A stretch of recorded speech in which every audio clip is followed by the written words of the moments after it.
Police हटा रही है यहाँ से हम लोगों को।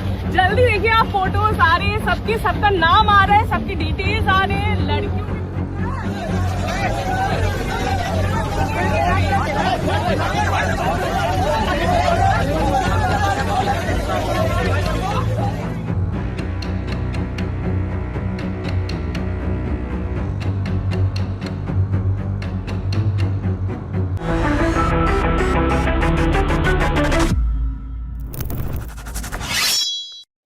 வணக்கம். ரூஸ்டர் செய்திகளுக்காக கே பாலகிருஷ்ணன் உங்களோடு. இன்றைக்கு முதல்ல இந்த போராட்ட செய்திகள் அது தொடர்ந்து வந்து கொண்டிருக்கிறது. அது முடிவடையாமல் இருப்பது போல் தெரிகிறது. அந்த போராட்ட களம் முடிந்து விட்டாலும் அதனுடைய அந்த நம்ம ஹேங்காங்னு சொல்லுவோம் இல்லையா, அதுபோல் அதனுடைய கான்சிக்வன்சஸ் டிராஸ்டிக்காக இருக்கிறது. அது பற்றி நம்ம கொஞ்சம் பார்ப்போம். அதற்கு முன்னால் அந்த டெல்லி ஜந்தர் மந்தர் போராட்டத்தின் பொழுது போராட்ட களத்துக்கு பக்கத்தில் ஒரு லாரி முழுக்க கற்கள், பெரிய பெரிய கற்களை ஏற்றி ஒரு லாரி அந்த போராட்ட களத்திற்கு பக்கத்தில் இருந்ததுங்கிற சம்பந்தமாக நாம் பேசிக்கிட்டு இருந்தோம். ஏன் இருக்கிறது, இங்கே எதற்காக வந்திருக்கிறது, இன்றைக்கு பேரிகேடெல்லாம் வச்சு காவல்துறையை மறித்திருக்கும் பொழுது இந்த இடத்தில் எப்படி இது வந்தது என்றெல்லாம் ஒரு கேள்வியை எழுப்பியிருந்தோம். இதற்கு பின்னால் ஏதும் சதி இருக்கிறதோ, அல்லது மாணவர்களுக்கு, அதாவது அவர்கள் கல்லெடுத்து அடித்து வன்முறையை கொண்டு வருவதற்கா என்று யார் இதை செய்திருப்பார்கள் என்று யோசித்து பார்த்தோம், தெரியவில்லை. ஆனால் கள்ளன் கையும் களவுமாக பிடிபட்டு இருக்கிறான் என்று எப்படியா, அதை பார்ப்போம். அது எப்படி வந்தது என்றெல்லாம் நாம் பேசியிருந்த சமயத்திலே அந்த லாரியினுடைய நம்பர் பிளேட்டை வைத்து செய்தியாளர்கள் விசாரணை செய்த பொழுது அந்த லாரி அங்கு நிறுத்தப்படுவதற்கு சில நாட்களுக்கு முன்னால் ஒரு விபத்தில் 7 பேரை காயப்படுத்தி உள்ளது. அந்த 7 பேரை காயப்படுத்தின அந்த லாரியை காவல்துறையினர் சீஸ் பண்ணி கைப்பற்றி அங்கே காவல்துறை அந்த நிலையத்திற்கு கொண்டு வந்திருக்கிறார்கள். எந்த காவல் நிலையம் தெரியுமா? பார்லிமெண்ட் ஸ்ட்ரீட் போலீஸ் ஸ்டேஷன் வாங்க, பாராளுமன்றத்திற்கு காவல் நிலையத்திற்கு கொண்டு வந்து நிறுத்தி இருக்கிறார்கள். அங்கே உள்ள அந்த லாரி கற்களோடு போராட்ட களத்திற்கு கொண்டு வரப்பட்டிருக்கிறது. இப்பொழுது புரிந்து கொள்ளுங்கள் தோழர்களே, அந்த லாரியை கற்களோடு என்ன நோக்கத்திற்காக யார் அங்கு கொண்டு வந்து நிறுத்தி இருப்பார்கள் என்று வெளிப்படையாக பட்டவர்த்தனமாக தெரிகிறது.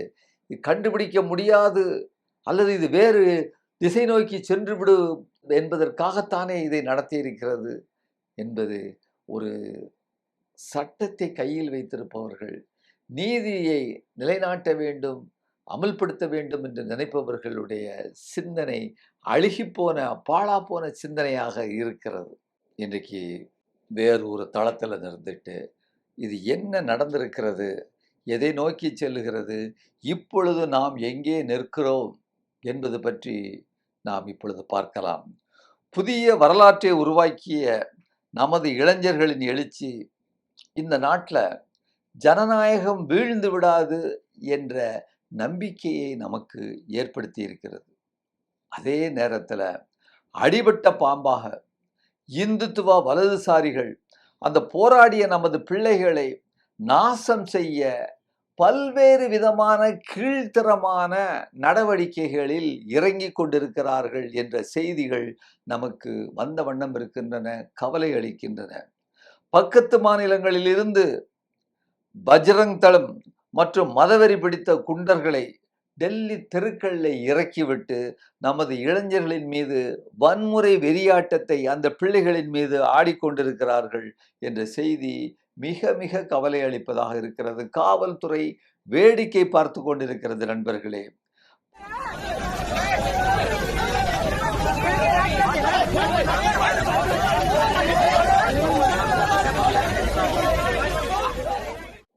ஊபியில பல இடங்களில் போராடிய அந்த இளைஞர்களினுடைய முகத்தை ஃபேஷியல் ரெகக்னேஷன், அதாவது முகத்தை வைத்து அடையாளம் காணுதல் என்று அதை அவ்வாறு கண்டுபிடித்து கைது செய்து இன்றைக்கு அவர்களை சிறையில் அனுப்புகிறார்கள், வன்முறை வெறியாட்டம் ஆடுகிறார்கள்.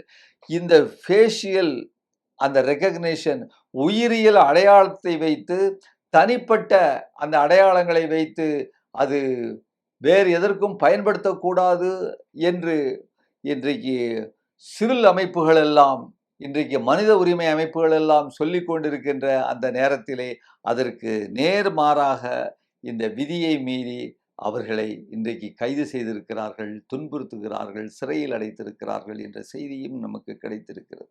क्योंकि यहाँ पर स्क्रीन देखिए, स्क्रीन इससे पहले पुलिस हटा रही है यहाँ से हम लोगों को। जल्दी देखिए आप, फोटोज आ रहे हैं, सबका नाम आ रहा है, सबकी डिटेल्स आ रहे हैं, लड़कियों के। இதற்கு தூபம் போடுவது போல இன்றைக்கு ஆர்எஸ்எஸ்னுடைய நிர்வாகி ஒரு ஆள் மோகன்தாஸ் என்கின்றவர், நான் அந்த ஆள் சொல்றான் பாருங்க, அந்த ஆளுடைய மூளையை நான் வேற என்ன சொல்லுவது, அந்த ஆளை எப்படி சொல்லுவது, எந்த அளவுக்கு கீழ்த்தரமாக பேச முடியும் என்று என்னால் தெரியவில்லை. ஆனாலும் நாம் சொல்லியாக வேண்டும். அதாவது நான் அங்கு இருந்தால், என்னுடைய பொறுப்பில் நான் அந்த இடம் இருந்திருந்தால் அனைவரையும் சுட்டு கொண்டிருப்பேன். அவர்கள் அனைவரையும் பிணங்களாக அடுக்கி இருந்து அந்த போராட்டத்தை அடக்கி இருப்பேன். அந்த இளம் பெண் பிள்ளைகளை அவர்கள் பாலியல் ரீதியாக வல்லுறவு செய்வதற்கு இன்றைக்கு ஏற்பாடுகள் நடந்திருக்கும். அவர்களும் மகிழ்ச்சி அடைந்திருப்பார்கள்.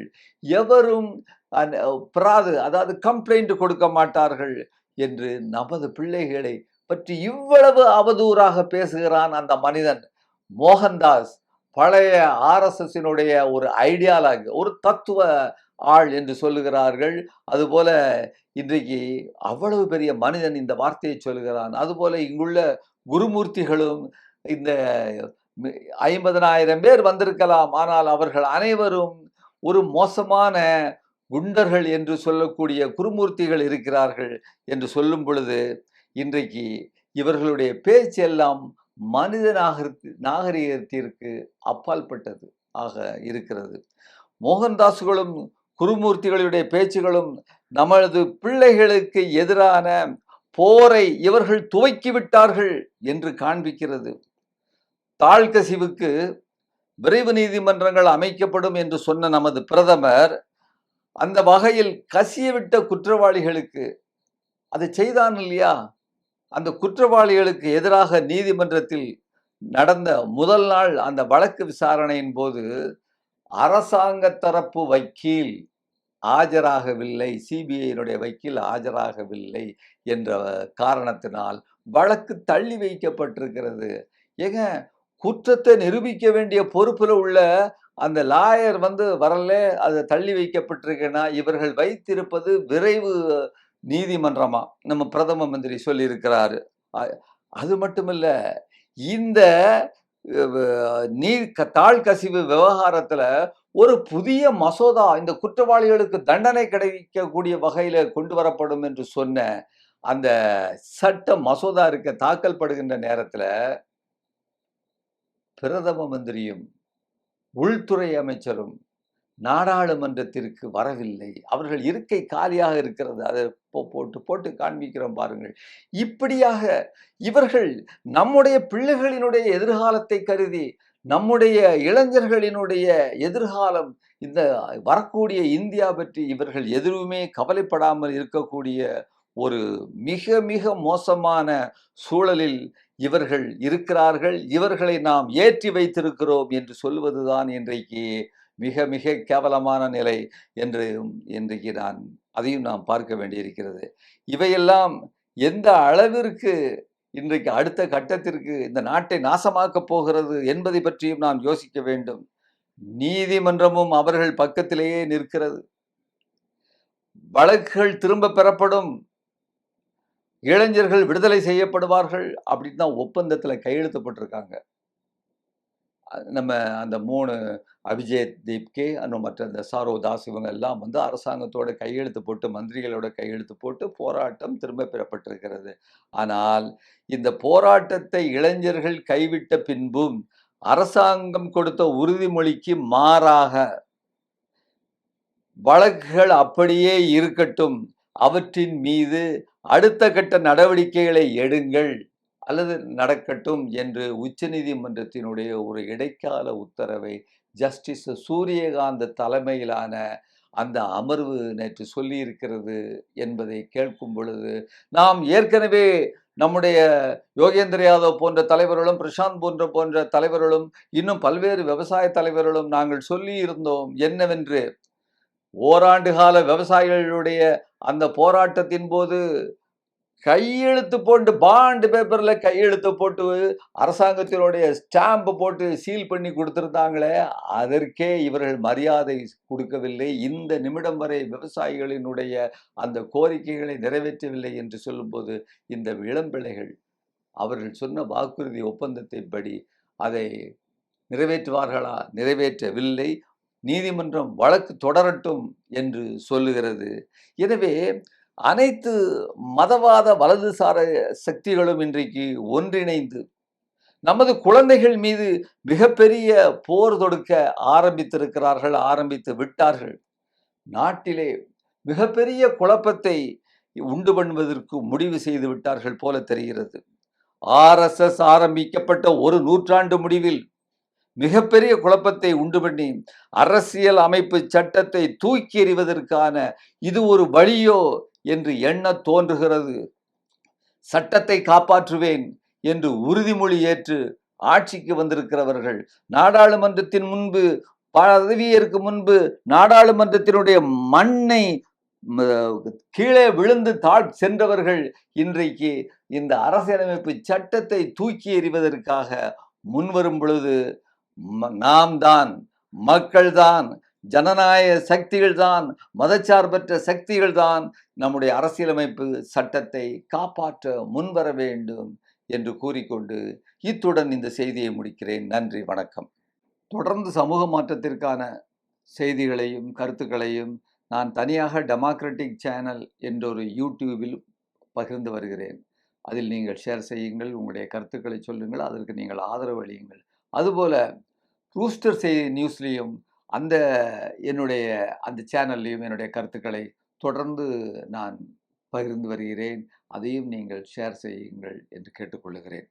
ஊடகம் கார்ப்பரேட் அரசியல்வாதிகளின் கைப்பாவையாக அடிமைகளாக இருந்தது போதும். இனி சாட்டை எடுத்து சுழற்றும் நேரம் வந்துவிட்டது. ஊடகம் பொதுமக்களாகிய உங்களுக்காக, உங்களாலேயே இயக்கப்பட வேண்டும். ஊடக சுதந்திரத்திற்காக உங்களின் பங்களிப்பை இன்றே அளித்திடுங்கள். ஓ, அப்ப அந்த மிஸ்டர் அண்ட் மிஸ்ஸஸ் பெர்ஃபெக்ட் உண்மையிலேயே வர்த். நரம்பு தளர்ச்சியிலிருந்து விடுபட்டு உடம்பு ஒரு புது வீரியம் பெற மா நேச்சுரல்ஸோட மிஸ்டர் பெர்ஃபெக்ட்டை யூஸ் பண்ணுங்க.